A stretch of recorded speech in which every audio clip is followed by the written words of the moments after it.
2024 நாடாளுமன்ற தேர்தல் வரப்போகுது. மேக்குள்ள நமக்கான ரிசல்ட் தெரிஞ்சிடும். யார் ஜெயிச்சாங்க, தமிழகத்துல மூலியமா யார் அதிகபட்சமா ஜெயிச்சாங்க, அதே மாதிரி இந்தியா முழுவதும் யார் ஆட்சி அமைக்க போறாங்கன்றது இந்த மே மாசமே தெரிஞ்சிடும். சரி, இது ஒரு பக்கம் இருக்க. பல அரசியல் கட்சிகளோட மூலத்தனம் என்னன்னு பாத்தீங்கன்னா, மக்களுக்கான நன்மை இல்ல, நன்மை செய்யறத அவங்களோட மூலத்தனமா அவங்க வச்சுக்கிறது இல்ல. அவங்களோட மூலத்தனம் என்னன்னு பாத்தீங்கன்னா விளம்பரங்கள்னு பாத்தீங்கன்னா பல வகையான விளம்பரம், மீம்ஸ் மூலமா விளம்பரம். அதே மாதிரி எலெக்ஷன் வரும்பொழுது என் தலைவர் நடந்து போனார், என் தலைவர் பரோட்டா வீசினார், என் தலைவர் மக்களை பார்த்து நடைபயணம் மேற்கொண்டால், என் தலைவர் நமக்கு நாமே என்று பல திட்டங்களை கொண்டு வந்தார். உங்களோட முதல்வர், என்னோட முதல்வர், அவரோட முதல்வர், இவரோட முதல்வர்ன்ற மாதிரி பல திட்டங்களை கொண்டு வந்தார் அப்படின்றத மட்டுமே விளம்பரமா வச்சு, தமிழகத்துல மட்டும் இல்ல இந்தியா அளவிலையும் பல கட்சிகள் விளம்பரத்தை மட்டுமே மூலதனமா வச்சு அரசியல் செய்யறாங்க. எல்லாருமே மறந்துட்டாங்க, அரசியல் என்பது அறம் செயல். அதோட நோக்கமே அந்த அரசியலோட வார்த்தையோட அழகிய தான், அறம் குடல் செயல் அரசியல். அது அறத்தை எல்லாருமே மறந்து விளம்பரத்தை மட்டுமே எல்லாருமே மூலதனமா வச்சிருக்காங்க. தானும் தன் குடும்பமும் தன் குடும்பத்துக்கு பிறகு வரும் வாரிசுகளுமே எப்படி தலைவர் ஆகுவது என்பதே குறிக்கோளா வைத்து சில இயக்கங்கள், அந்த இயக்கங்கள் தமிழகத்திலும் இருக்குது, இந்திய அளவுலயும் இருக்கு. அந்த மாதிரி ஒரு இயக்கங்கள் தமிழகத்துல இருக்கு. அது மட்டுமே அவங்களோட மூலத்தனம். நான் எப்படி முதல்வர் ஆக முடியும், எனக்கு அப்புறம் என்னோட தலைமுறை எப்படி இந்த கட்சிக்கு தலைவர் ஆக முடியும் அப்படின்ற ஒரு நோக்கத்தோடய செயல்படுறாங்க. இது மட்டும் அரசியல் இல்ல. இன்னொன்னு 2024 வெற்றிடம் இருக்கா அரசியல் அரங்குல அப்படின்னு பார்த்தா, என் தரப்பட்ட தமிழகத்துல சொல்றேன், என் தரப்பட்ட நான் சொல்ற கருத்து பாத்தீங்கன்னா, வெற்றிடம் என்பது இல்லை. அது என்னோட கருத்தா இருக்கலாம். நீங்க அதை கேட்டுட்டு ஏத்துக்கிறதும் ஏத்துக்காது உங்களோட தனிப்பட்ட கருத்து. காரணம் என்னன்னு பாத்தீங்கன்னா, நம்ம திரு காமராஜர் அவர்களை இழந்தோம் காலத்தினால். அதே மாதிரி அறிஞர் அண்ணா அவர்களை இழந்தோம் காலத்தினால். அதுக்கப்புறம் எம்ஜிஆர் அவர்களை இழந்தோம், விஜயகாந்த் அவர்களை இழந்தோம். இவர்களெல்லாம் இழந்துட்டோம். இவங்க இல்லாத போது அவங்கள பத்தி நம்ம பெருமையா பேசுறோம். ஒருவேளை ஜெயலலிதா அவர்கள் இருந்திருந்தால் இந்த நிலைமை வந்திருக்குமா, எம்ஜிஆர் அவர்கள் இருந்திருந்தால் இந்த நிலைமை வந்திருக்குமா, விஜயகாந்த் அவர்கள் மட்டும் இருந்திருந்தால் முதல்வர் ஆகிருப்பாரோ அப்படின்னு அவர்கள் இழந்த பின், அவர்கள் இல்லாத போது அவர்களை பத்தி பேசுறதும், அவர்களை பத்தி மீம் சேனல்ஸும் இன்னைக்கு இருக்க சோசியல் மீடியாஸும் புகழ்வதால் என்ன மாற்றம் நிகழ்ந்துற போதுன்னு தெரியல. இருக்கக்கூடிய தலைவர்களில் யார் சிறந்த தலைவர் என்று தேர்ந்தெடுப்பதுவே சிறந்த அரசியல்னு சொல்லலாம், சிறந்த அறிவுன்னு சொல்லலாம். அப்படி இருக்க பட்சத்துல இன்னைக்கு சிறந்த தலைவர்கள் இருக்காங்களா அப்படின்னு பாத்தீங்கன்னா, ஆம் இருக்காங்க. அண்ணா ஒண்ணு பேசியிருப்பாரு. என்னன்னா அவர் அண்ணா அவர்கள் திமுக ஆரம்பிச்சதோட நோக்கமே சாதாரண ஒரு ஏழ்மை நிலை மக்களும் இல்லாத தமிழகத்தில் கடைக்கோடி இருக்க ஒரு தலைவனும் இல்ல ஒரு தொண்டனும் தலைமை ஏற்க வரணும்னு பேசியிருப்பாரு. அந்த தலைமை ஏற்க ஏற்கனவே ஒரு கட்சியில ஒருத்தர் தலைமை ஏற்றிருக்காரு. அண்ணாவுடைய வழியில் ஒரு கட்சியில ஒருத்தர் தலைமை ஏற்றி அவர் தலைவரா இருக்காரு. ஆனா அந்த கட்சி மடைமாற்றம், அந்த கட்சி மட்டம் தட்டுற வேலைகளை திமுக உட்பட பல கட்சிகள் முயற்சி செஞ்சுட்டே இருக்காங்க. விளம்பரம் மூலியமா முயற்சி செஞ்சுட்டே இருக்காங்க. என்ன பேசுறாங்கன்னா, அதிமுகவோட வாக்கு சதவீதம் கம்மியாயிடுச்சு. பிராக்டிக்கலா பேசலாம், அதிமுக வாக்கு சதவீதம் உண்மையாவே கம்மியாயிடுச்சா அப்படின்னு பாக்கணும். காரணம் என்னன்னு பாத்தீங்கன்னா, 2021 தேர்தலே நம்ம எடுத்துக்கலாம். 21 தேர்தல்ல அதிமுக கிட்டத்தட்ட தனித்து போட்டியான நிலைமைதான். அதிமுக கிட்ட பாமக மட்டும் இருக்கு, பாமக கூட பிஜேபியும் இருக்கு. அதிமுக, பிஜேபி, பாமகன்ற கட்சிகள் போட்டியிடுது. இப்படி இருக்க பட்சத்தில் திமுக கிட்ட திமுக உட்பட 13 கூட்டணி கட்சிகள் போட்டியிடுறாங்க. திமுகவுக்கு என்ன பலன் பாத்தீங்கன்னா, திமுக 10 ஆண்டுகள் ஆட்சியில் இல்ல. அதிமுக 10 ஆண்டுகள் ஆட்சியில் இருக்கிறனால ஒரு ஆன்டி இன்கமன்சி, ஒரு ஆளுங்கட்சிக்கு எதிராக வருவது இயற்கையான விஷயம் தான். அப்படி இருக்க பட்சத்துல திமுக அது ஒரு பலம். அது இல்லாம இன்னொரு பலம் என்னன்னு பாத்தீங்கன்னா பணபலம். பணபலம்னு பாத்தீங்கன்னா, பிரசாந்த் கிஷோர் அவர்களுக்கு செலவு செஞ்சு ஒரு ஸ்ட்ராட்டஜிஸ்ட, வட மாநிலத்திலிருந்து ஒரு ஸ்ட்ராட்டஜிஸ்ட கூட்டிட்டு வந்தாங்க. அவர் சொன்னபடிதான் அவங்களும் வியூகங்களை அமைச்சாங்க. இப்படி இருக்க பட்சத்துல அதிமுக ஒரு சைடுல தனித்து களம் காண்கிறது. அதிமுக பிஜேபின்ற ஒரு நெகட்டிவ் ஃபோர்ஸ் இருக்கு. திமுகவுடைய அஜெண்டா, திமுக 2021 அவங்க எலெக்ஷனோட பரப்புரை என்னன்னு நம்ம எடுத்து பாத்தீங்கன்னா, எல்லா மீட்டிங்லயும் திரு முதல்வர், இன்னைக்கு இருக்க முதல்வர்கள் ஒன்னேதான் சொல்லியிருப்பாரு, அதிமுகவுக்கு நீங்க ஓட்டு போட்டீங்கன்னா பிஜேபியை மறைமுகமா நீங்க ஆதரிக்கிறதுக்கு சமம் அப்படின்னு எல்லா மீட்டிங்களும், எங்கெங்கெல்லாம் மாநாடோ, எங்கெங்க பொதுக்கூட்டம், எங்கெங்க மக்களை சந்திக்கிறாரு, எங்கெங்க பிரஸ் சந்திக்கிறாரோ எல்லா இடத்துலயும் நீங்க ஒண்ணு மட்டும் ஹைலைட் பண்ணி பேசிருப்பாங்க, பிஜேபிக்கு அதிமுக அடித்தளம் அமைக்குதுன்ட்டு அழுத்தம் திருத்தமா அங்கங்க பேசிட்டே இருந்திருப்பாரு இந்தியாவோட முதல்வர். அதனாலயே நம்ம வந்து அப்படி ஒரு நெகட்டிவ் ஃபோர்ஸ் இருக்கும் போதும் கூட அதிமுக வென்ற வாக்கு சதவீதம் பாத்தீங்கன்னா கிட்டத்தட்ட 33% வாக்குகளை வென்றிருந்தது. திமுக வந்து 36%.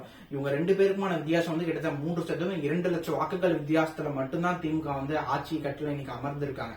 அப்படி இருக்க பட்சத்துல இன்னைக்கு ஊடகங்கள் எல்லாம் வந்து அதிமுக எதிர்கட்சி இல்லாத மாதிரியும், இன்னைக்கு இருக்க எதிர்கட்சி வந்து அதிமுக இல்ல வேற பிஜேபி தான் வந்து எதிர்கட்சின்னு பேசுறாங்க. ஒரு வெற்றிடம் இருக்கிற மாதிரியே பேசுறாங்க. எந்த அடிப்படையில பேசுறீங்கன்னு தான் ஒன்னும் புரியல. ஒரு தலைமை வந்து 2021 முன்னாடி ஒரு தலைவர் 4 நாளுங்க ஒருத்தர் வந்து சாமானிய ஒரு மனிதனா பொறுப்பேற்று அவர் செய்த சாதனைகளை நம்ம பட்டியலிட்டாவே இவர் யாருன்னு புரிஞ்சிடும். இது ஏன்னா வந்து மத்திய அரசோட கூட்டணியில இருந்த ஒரே காரணத்துக்காக வந்து அதிமுகன்ற கட்சி இல்லையோ இதெல்லாம் என்னன்னு எனக்கு புரியல. காரணம் பாத்தீங்கன்னா இவர் செய்த சாதனைகள் நம்ம எடுத்து பேசியாகணும்.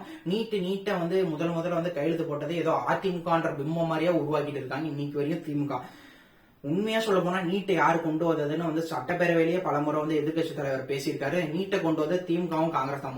முதல்ல டிராப்ட் 2010 இன்ட்ரோடியூஸ் பண்ணதே வந்து திமுகவும் காங்கிரஸ் தான். அன்னைக்கே உங்களுக்கு தெரியலையா இதை வந்து எதிர்ப்புன்னு காங்கிரஸுக்கு டிஎம்கே அரசுக்கு தெரியலையா? அன்னைக்கு நீங்க எதிர்க்காம 2017 நீட் வந்த அப்புறம் நீங்க வந்து எதிர்க்கிறது வந்து எந்த மாதிரி அரசியல்னு புரியல. அன்னைக்கு நீங்க எதிர்த்தீங்கன்னா ஒருவேளை வந்து நீட்ன்ற டிராப்டே வந்திருக்காது, நீட் வந்து பயன்பாட்டுக்கே வந்திருக்காது. சரி நீட் வந்துருச்சு, நீட் வந்த பின்னாடி மக்களுக்கு வந்து அதாவது மாணவர்கள் வந்து பயன்பெறணும், ஆனா வந்து நீட் மூலயமா வந்து எப்படி பயன்பெற வைக்கிறது அப்படின்னு யோசிச்ச ஒரு தலைவர் தான் வந்து 7.5 உள்ஒதுக்கீடை கொண்டு வந்தாரு. அந்த 7.5 உள்ஒதுக்கீடு வந்தனால மட்டும்தான் வந்து இன்னைக்கு வந்து அரசு பள்ளியில படிக்கிற மாணவர்கள் ஏறத்தாழ வந்து வருஷம் 500 மாணவர்கள் வந்து மருத்துவக் கல்லூரிக்கு போய் சேர்றாங்கன்னா எடப்பாடியார் என்னும் ஒரு தலைவர் கொண்டு வந்து 7.5. நம்ம எப்படி வந்து காமராஜர் வந்து மத்திய உணவு திட்டத்தை வந்து பெருசா பேசுறோமோ, எம்ஜிஆர் அவர்களுடைய சத்து உணவு திட்டத்தையும் அவர் கொடுத்த முதல்ல அவர் தான் வந்து எல்லாருக்கும் வந்து எல்லா மாணவர்களும் காலணி போட்டுட்டு போகணும் இலவச காலணி கொடுத்தாரு. அதுதான் உண்மையான சமூக நீதி. நீ திமுக பேசுறதுலாம் சமூக நீதியே இல்ல, பேசுறது மட்டும்தான் சமூக நீதினு நினைச்சிருக்காங்க. அதுல செயல்படுத்தியதே வந்து அனைத்து இந்திய அண்ணா திராவிட முன்னேற்ற கழகம் அன்னைக்கும் சரி இன்னைக்கும் சரி. அதே மாதிரி எடப்பாடி கே பழனிசாமி அவர்கள் கல்வியில செஞ்ச மிகப்பெரிய புரட்சி என்னன்னு பாத்தீங்கன்னா 7.5% உள்ஒதுக்கீடு. இது வந்து அவர் கல்வியில செஞ்ச மிகப்பெரிய புரட்சின்னு சொல்லலாம். இன்னொன்னு வந்து இதுக்கான அறுவடைக்கான பயன் வந்து இன்னைக்கு தெரியாது. இன்னொரு 6-7 வருஷம் கழிச்சு இந்த பசங்க எல்லாம் படிச்சுட்டு வெளியே வரும்பொழுது மருத்துவத்துறையில மீண்டும் தமிழகம் வந்து முன்னோடி மாநிலமா வரும்பொழுது அன்னைக்கு தெரியும் யார் இதுக்கான அடித்தளம் போட்டதுன்ட்டு. இன்னொன்னு பாத்தீங்கன்னா வந்து காவேரி இஷ்யூ நம்ம பேசிட்டு தான் இருக்கோம். திமுக காங்கிரஸ் கூட்டணி வந்து தொடர்ந்து மத்தியில் அங்கம் வகிச்சுட்டே இருந்திருக்காங்க. பல முறை வந்து திமுகவோட மந்திரிகளா வந்து காங்கிரஸோடைய மந்திரிகளாவே மத்தியில ஆளுங்கட்சியா இருக்கும்போது, காங்கிரஸ் ஆளுங்கட்சியா இருக்கும்போது திமுக இருந்து மந்திரிகளா மினிஸ்டர்ஸாவே இருந்தாங்க. சென்ட்ரல் மினிஸ்டர்ஸாவே ஆண்டிபட்டி ராஜா அவர்கள் இருந்திருக்காரு, TR பாலு இருந்திருக்காங்க, தயாநிதி மாறன் இருந்திருக்காங்க. இந்த மாதிரி வந்து இவங்களாம் வந்து மத்தியில அமைச்சர்களாவே அலங்கரிச்சும் போதே வந்து காவேரிக்கு வந்து நன்னீர் மன்றம் அமைக்க வச்சிருக்க முடியும். ஏன் வந்து இவங்களால வந்து காவிரி நன்னீர் மன்றத்தை அமைக்கவே முடியல? பல சட்ட போராட்டங்கள் நடத்திய ஒரே பேரியக்கம் ஜெயலலிதா காலத்துல இருந்து அதிமுக தான். எம்ஜிஆரே ஆரம்பிச்சது. அதுக்கப்புறம் தீர்க்கமா இறங்கினது வந்து ஜெயலலிதா அவர்கள். அதுக்கப்புறமும் வந்து கேஸ் ரிசல்ட் வந்த அப்புறம் நன்னீர் மன்றம் அமைக்காம அன்னைக்கு இருந்த பிஜேபி அரசு வந்து காலதாமதம் வந்து பண்ணிட்டே இருந்தாங்க. இந்த காலதாமதம் பண்ணிட்டே இருக்க பட்சத்திலையும் அன்னைக்கு இருந்த போது எடப்பாடி வந்து அன்னைக்கு வந்து மத்தியில ஆட்சி கட்டில அமர்ந்திருந்தாருன்னா பிஜேபியோட கூட்டணியில இருந்திருந்தாலும் எங்களோட கொள்கை வேறு உங்களோட கொள்கை வேறு, இது அரசியல் கூட்டணி கொள்கைக்காக நாங்க எல்லாத்தையும் விட்டு கொடுக்க முடியாதுன்ட்டு 22 நாள் வந்து நாடாளுமன்றத்தையே வந்து முடக்கி நடுவர் மன்றம் அமைக்கிற வரையும் நாடாளுமன்றத்தை முடக்கினது வந்து எடப்பாடி கே பழனிசாமி அவர்கள் தலைமையான அரசு. அதனாலதான் இன்னைக்கு வந்து நம்ம வந்து காவேரியில இருந்து தண்ணி உரிமையா கேட்க முடியுது. இதனால வந்து நம்ம பல போராட்டங்கள் முன்னிருந்தா கேட்க முடியுது. இன்னைக்கு அந்த போராட்டம் கூட தேவையில்ல, உரிமையா கேட்கலாம். எனக்கு நீ தர வேண்டிய தண்ணி இவ்வளவு டிஎம்சி உரிமையா கேட்கலாம். அந்த உரிமையை வச்சு கூட இன்னைக்கு இருக்க திமுக அரசால வந்து அந்த தண்ணியை வாங்கி தர முடியல. இத்தனைக்கும் வந்து INDA கூட்டணியில இருக்க காங்கிரஸ் தான் வந்து கர்நாடகாவில் ஆட்சியில இருக்கு. அப்படி இருக்க பட்சத்திலேயே அவங்களால தண்ணி வாங்கி தர முடியல. ஆனா நீங்க வந்து தமிழின போராளிகள், ஆனா வந்து அதிமுக வந்து தமிழின துரோகிகள்னு விளம்பரம் மூலமா பிம்பத்தை உருவாக்கிட்டே இருக்கீங்க. இன்னொரு பட்சம் என்னன்னு பாத்தீங்கன்னா வந்து முல்லை பெரியார் இஷ்யூ பத்தி பேசியாகணும். முல்லை பெரியார் இஷ்யூல வந்து 142 அடியா உயர்த்திக்கலாம்னு சொன்னது வந்து முதல்ல வந்து சட்டம் முன்னாடி கொண்டு வந்தது வந்து சட்டமா வந்து ஜெய் ஜெயலலிதா அவர்கள் தான் உருவாக்குறாங்க. இதுவும் வந்து பெரும் போராட்டத்துக்கு அப்புறம் தான் மத்திய அரசை எதிர்த்து ஒரு கட்சி வந்து மாநிலத்து உரிமையை மீட்டதுன்னு பாத்தீங்கன்னா அந்த முல்லை பெரியார் இஷ்யூ நம்ம பேசியாகணும். ஆனா திமுக ஆட்சிக்கு வந்து இன்னைக்கு வரையும் 2021 இருந்து 24 இன்னைக்கு வரையும் ஒரு முறை கூட 142 அடியா முல்லை பெரியார ஸ்டோர் பண்ணல தண்ணியே அப்படின்னு சொல்லி PR பாண்டியன் விவசாய சங்க தலைவரே சொல்லியிருக்காரு. நீங்க வந்து மாநில உரிமையை மீட்கிறவங்க, அதிமுக வந்து மாநில உரிமையை மீட்காத கட்சின்ற பிம்பத்தை மீண்டும் மீண்டும் அழுத்த திருத்தவும் மக்கள் கிட்ட வந்து மனசை வந்து பதிய வைக்க பாக்குறீங்க. அதுக்கப்புறம் வந்து வேளாண் மண்டலம், அதாவது டெல்டா பகுதிகளில் வந்து ஹைட்ரோ கார்பன் எடுக்கலாம் அந்த கொடிய திட்டத்தை முதல் சைன் போட்டது யாருன்னு பாத்தீங்கன்னா வந்து ஸ்டாலின் அவர்கள். அவர் சைன் போட்டு அவர் சொன்ன விளக்கம் தான் வந்து பேர் அதிர்ச்சிக்கு உள்ளாகுனது. என்னன்னு பாத்தீங்கன்னா அவர் என்ன சொன்னார்னா முதல்ல வந்து வேளாண் மண்டலமா அறிவிக்கிறதுக்கு அது வந்து ஹைட்ரோ கார்பன் எடுக்கிறதுக்கு நான் சைன் போடல, அதை வந்து டெஸ்ட் பண்றதுக்கு தான் நான் சைன் போட்டேன் அப்படின்னு சொன்னவர் தான் வந்து ஸ்டாலின் அவர்கள். ஆனா வந்து அதை எதிர்த்து முதல்ல வந்து வேளாண் மண்டலமா அறிவிச்சது வந்து திரு எடப்பாடி கே பழனிசாமி அவர்கள் ஆட்சி காலத்துல தான் வந்து வேளாண் மண்டலமா அறிவிச்சப்படுது. இது மட்டும் இல்லாம எண்ணற்ற பல திட்டங்கள் ஒரே ஆண்டுல வந்து 11 மருத்துவக் கல்லூரிகள் கொண்டு வந்ததும் வந்து திரு எடப்பாடி கே பழனிசாமி அவர்கள் ஆட்சி காலத்துல சொல்லிக்கலாம். மத்தியில பிஜேபி அரசு இருக்கு, அதே மாதிரி யூபிலையும் வந்து பிஜேபி அரசு இருக்கு. அப்படி இருக்க பட்சத்திலே ஒரே வருஷத்துல வந்து 9 மருத்துவக் கல்லூரிக்கு அடிக்கல் நாட்டதான் பெரும் சாதனையா இருந்தது. ஆனா வந்து அதையும் மீறி தமிழகத்துல வந்து 11 மருத்துவக் கல்லூரிக்கு ஒரே ஆண்டுல அடிக்கல் நாட்டது யாரோட ஆட்சி காலத்துல பாத்தீங்கன்னா திரு எடப்பாடி கே பழனிசாமி அவர்கள் ஆட்சி காலத்துலதான். இன்னும் பல சாதனைகள் சொல்லிட்டே போகலாம். வண்டல் மண் வந்து ஃப்ரீயா எடுத்துக்கலாம். அதே மாதிரி வந்து தமிழ் ஒரு சமவெளி பகுதி, இங்க வந்து நீர்த்தேக்கங்கள்ல அதாவது டேம்ஸ் மாதிரியான இதை வந்து அவ்வளவா உருவாக்க முடியாது, அது எளிதும் அல்ல. டேம்ஸ் வந்து புதுசா கட்டுறது வந்து எளிதும் அல்ல. அப்படி இருக்க பட்சத்தில் என்ன பண்ண முடியும்னு பாத்தீங்கன்னா வந்து டேம் கட்டுறதுக்கு பதிலா அங்கங்க சின்ன நீர்த்தேக்கங்கள் கட்டலாம். ஓவர்ஃப்ளோ ஆகிற தனியா பக்கத்துல இருக்க ஏரிக்கு கொண்டு போய் வைக்கலாம். அந்த மாதிரி பல திட்டங்களை கொண்டு வந்தது வந்து எடப்பாடி கே பழனிசாமி அவர்கள் ஆட்சி காலத்துலதான். அதுக்கப்புறம் வந்து அத்திக்கடவு அவனாசி திட்டத்தை பத்தி பேசியாகணும். அத்திக்கடவு அவனாசி திட்டம் வந்து காமராஜரோட ஆட்சி காலத்துல இருந்தே வந்து தமிழகத்தில் நிறைவேற்ற பல தலைவர்களை வந்து கையில் எடுப்பாங்க, ஆனா நிறைவேற்ற முடியாது. அப்படி இருக்க பட்சத்துல அத்திக்கடவு அவனாசி திட்டத்தை சென்ட்ரல் கவர்மெண்ட் நிதிலாம் இல்ல, தன்னோட தமிழ்நாட்டோட நிதியில இருந்தே கிட்டத்தட்ட 75% பணியை அன்னைக்கே முடிச்சுட்டு போயிட்டாங்க. இன்னைக்கு 24 வரையும் அங்க 2024 ஆகுது.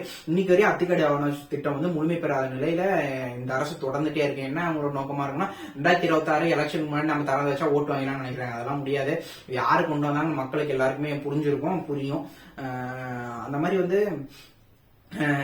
நம்ம வந்து தலைவர்களை வந்து இருக்கும் பொழுதே வந்து அந்த தலைவனை வந்து முதல்வராக்கி பார்க்கணும், இல்லை வந்து அந்த தலைவனை வந்து அரியணை அமர்த்தி பார்க்கணும். அதை விட்டுட்டு அந்த தலைவர்கள் இல்லாத பொழுது இழந்துட்டோமேன்னு வாட்ஸ்அப்ல ஸ்டேட்டஸ் போடுறதோ, இழந்துட்டோம்னு சொல்லி இன்ஸ்டாகிராம்ல ஸ்டோரி போடுறதெல்லாம் வந்து ரொம்ப தவறான விஷயம். தயவு செய்து வந்து இனியாவது தலைவர்கள் இல்லை என்று ஊடகங்கள் சொல்லும் போய் விளம்பரத்தை தயவு செஞ்சு நம்பாதீங்க. நம்ம கிட்ட தலைவர்கள் இருக்காங்க. ஏற்கனவே தமிழ்நாட்டுக்கு 4 ஆண்டு காலம் ஒரு தலைவர் செஞ்சிருக்காரு. என்னென்ன செஞ்சிருக்காருன்னு நீங்க ஒரு முறை உட்காந்து கோத்ரூ பண்ணி பாத்தீங்கன்னாவே தெரியும். ஒரு அளப்பரிய ஒரு தலைவனை வந்து மீண்டும் ஆட்சிக்கு அமர்த்தினால் அவர் செய்யக்கூடிய சாதனைகள் இன்னும் மென்மேலும் இருக்கும். தமிழகம் முன்னேற்றத்துக்கான திட்டமும் இருக்கும். காரணம் என்ன பாத்தீங்கன்னா இவர் நார்மலா இந்த திட்டம் மட்டுமே செய்யல, இதெல்லாம் வந்து தமிழகத்துடைய வாழ்வாதார உரிமைகளை வந்து ஒரு மனுஷன் சாதாரண ஒரு தொன்னை விவசாய குடும்பத்துல பிறந்து வந்த ஒருத்தரால இவ்வளவு திட்டங்கள் ஒரு 4 நாள்ல பண்ண முடியும்னா வாரிசு அரசியல்ல செஞ்சுட்டு இருக்க திமுக இத்தனை மத்தியில கிட்டத்தட்ட வந்து 10-15 வருஷம் காங்கிரஸோட கூட்டணியில இருக்கும்போது ஏன் இந்த ஒரு திட்டத்தை கூட இந்த ஒரு உரிமையை கூட ஏன் மீட்டெடுக்க முடியல உங்களால? ஏன்னா வந்து இதுதான் வந்து மக்கள் தலைவனுக்கும் வாரிசுகளின் தலைவனுக்கும் இருக்கிற வித்தியாசம்ன்றது இதுதான். மக்களோட குறைகளை வந்து எப்பயுமே அழுத்த திருத்தமா எடுத்து சொன்னோம்னு வச்சுக்கோங்களேன், அது வந்து மாநிலத்து கட்சியா இருந்தாலும் சரி, மத்தியில இருக்கிற கட்சியா இருந்தாலும் சரி, அவங்க நிறைவேற்றி தான் ஆகணும். அதனால வந்து இப்ப வந்து 2024 இருக்கிற இப்ப நடக்க போற எலெக்ஷன்ல நீங்க எல்லாம் யோசிச்சு பாருங்க, யார் வந்து மாநில உரிமைக்காக மத்தியில குரல் கொடுத்த ஒரு கட்சின்ட்டு அப்படின்னு பாத்தீங்கன்னா அனைத்து இந்திய அண்ணா திராவிட முன்னேற்ற கழகம் என்று உங்களுக்கே புரிஞ்சிடும். அப்புறம் இன்னொன்னு சொல்லணும், அஇஅதிமுக ஆட்சி காலத்துல வந்து எடப்பாடி அவர்கள் இருக்கும்பொழுது டாப்பா ஓவரால் பர்ஃபார்மிங் ஸ்டேட் லிஸ்ட்ல வந்து நம்பர் 1 லிஸ்ட்ல இருந்தது வந்து தமிழ்நாடு தான். ஆனா இன்னைக்கு வந்து அந்த லிஸ்ட்ல இருந்தே பின்வாங்கிடுச்சு தமிழ்நாடு. அதே மாதிரி வந்து கிளீனஸ்ட் சிட்டி லிஸ்ட்ல வந்து டாப் 100 டிஸ்ட்ரிக்ட்ஸ்ல வந்து ஓவரால் இந்தியாலேயே வந்து 3-4 மாவட்டங்கள் டாப் 100ல தமிழ்நாடு இருந்தது. தமிழ்நாட்டு மாவட்டங்கள் இடம் பெற்று இருந்தது. அதனாலதான் இன்னைக்கு வந்து டாப் 100 சிட்டிஸ்ல தமிழ்நாட்டுல இருந்து ஒரு சிட்டி கூட இல்ல. எல்லாமே வந்து 100க்கு மேல கடந்து 200 கிட்ட போயிடுச்சு. இப்படி இருக்க பட்சத்தில் நிர்வாக சீர்கேடான அரசு, அதாவது குடும்பாட்சி தான், குடும்ப நலன் தான் முக்கியம்னு ஒரு அரசு இருந்தா மக்கள் நலன் வந்து காற்றில் தான் பறக்கப்படும், காற்றில் தான் விடப்படும்ன்றதுக்கான சான்று இந்த திமுக அரசுன்னு சொல்லலாம். தயவு செய்து இனி வரும் காலத்திலேயாவது யோசிச்சு பாருங்க. நாங்க வந்து அஇஅதிமுக சார்ந்தோ, அஇஅதிமுக இருக்க எடப்பாடி கே பழனிசாமிக்கு சார்ந்தோ அந்த வீடியோ போடல. அறியாமையில இருக்க சில இளைஞர்களுக்கும், அறியாமையில் இருக்க சில ஊடகங்களுக்கும், அறியாமையில மீன் கிரியேட் பண்றீங்க அவங்களுக்கும் தான் இந்த வீடியோ. தயவு செய்து வந்து உங்க அறியாமைய வந்து சும்மா வந்து எவனோ ஒருத்த சொல்லிட்டான் நான் மீன் கிரியேட் பண்ணிட்டேன்னு பேசாதீங்க. நீங்களா ரிசர்ச் பண்ணி பாருங்க. எந்த ஆட்சி காலத்துல எவ்வளவு திட்டங்கள் கொண்டு வந்தது, எது மக்கள்கிட்ட போய் சென்றடைஞ்சதுன்னு யோசிச்சு பார்த்துட்டு மீன் கிரியேட் பண்ணுங்க. அதை விட்டுட்டு இவங்க வந்து அதனாலதான் திரு விஜயகாந்த் அவர்கள் இருக்கும் பொழுது அவர்களை பத்தி தவறாக பேசி இன்னும் அவரை வந்து ஆட்சியிலே அமர முடியாத செய்துட்டீங்க மீன் கிரியேஷன் மூலியமா. அதனால வந்து தயவு செய்து இனியாவது அது ஒரு பெரும் ஆயுதம் தெரிஞ்சிருச்சு. அந்த ஆயுதத்தை வந்து இன்னைக்கு இருக்க ஆளுங்கட்சியும் ஆளும் வர்க்கமும் வந்து தவறாக பயன்படுத்தக்கூடிய நிலையில் இருக்கு. அதனால வந்து மக்கள் நீங்கள் தான் விழிப்போடு இருக்க வேண்டும். ஓட்டு என்பது உங்கள் உரிமை. அதனால வந்து உங்கள் உரிமையை வந்து இப்ப உங்களுக்கு வந்து ஒரு டிஷ் பிடிக்கணும், அது வந்து சாப்பாடு பிடிக்கணும், அதை நீங்க தான் சொல்லுவீங்க. பிடிக்காத சாப்பாடு கொடுத்தா நீங்க சாப்பிட மாட்டீங்களா? அந்த மாதிரி பிடிக்காததே ஒருத்தன் திணிக்கும் பொழுது நீங்க கேள்வி கேட்கணும், நீங்க ஏன் வந்து இந்த மாதிரி திணிக்கிறீங்கன்ட்டு.